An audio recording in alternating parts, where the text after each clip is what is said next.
నరదిష్టి తెలంగాణ వాళ్ళని అన్నారు. నిలబడేటోళ్ళకి సిగ్గుండాలి. తెలంగాణ ప్రజలని మనని అందరినీ నరదిష్టి, మన కన్ను మంచి కాదని ఆయన పార్టీ నుంచి నిలబడ్డారంటే మీరు అర్థం చేసుకొని.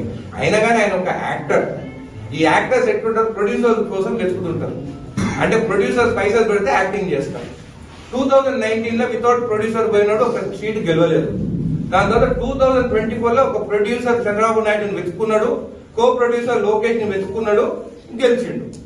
మళ్ళీ ఇప్పుడు ఏం చేసిండు, అక్కడ అయిపోయింది. మంత్లీ ప్యాకేజ్ స్టార్ 1 స్టార్ అని పేరు తెచ్చుకున్నాడు. ఇప్పుడు నాకు అది సరిపోతలేదు, నా కుటుంబం పెద్దది, ఎట్లా అని చెప్తే ఇప్పుడు కొత్త ప్రొడ్యూసర్ ని వెతుకున్నాడు. ఆయన పేరు మోడీ. ఆ మోడీ ప్రొడక్షన్ లో ఇప్పుడు తెలంగాణకు రావాలని అనుకుంటున్నారు. మళ్ళా ఇది హై బడ్జెట్. కొన్నిసార్లు హై బడ్జెట్ 1000 కోట్లు పెట్టినవి కూడా 50 కోట్లు రావు. సో ఈ హై బడ్జెట్ గెలుస్తారా ఓడిపోతారా అనేది ప్రజలు నిర్ణయించాలి.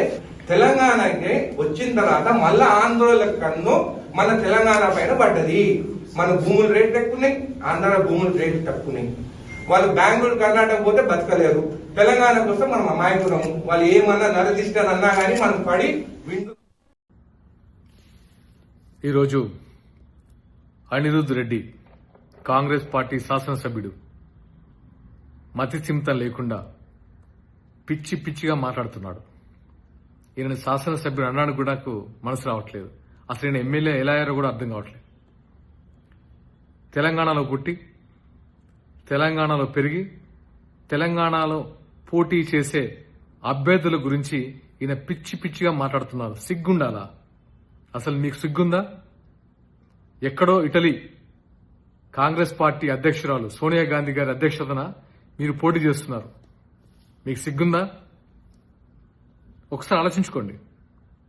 మీకు రాజ్యాంగ విలువలు, ప్రజాస్వామ్యం తెలియకుండానే ఎమ్మెల్యే అయిపోయారు. ఎవరు ఎక్కడి నుంచి అయినా పోటీ చేయొచ్చు, ఆ మాత్రం తెలియకుండా ఎమ్మెల్యే అయిపోయారు.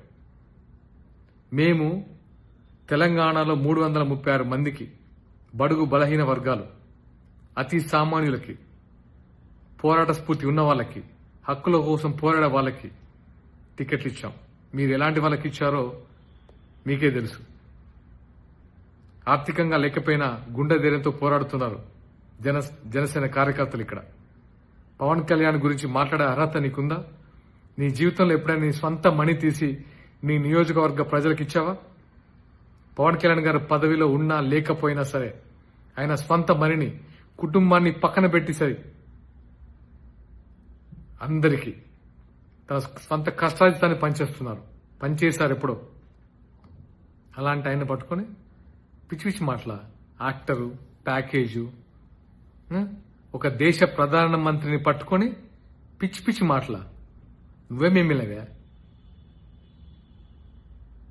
నీకేదైతే ప్రజలు ఓటేసి గెలిపించారో వాళ్ళ అభివృద్ధి కోసం, వాళ్ళ సంక్షేమం కోసం పాటుపడు.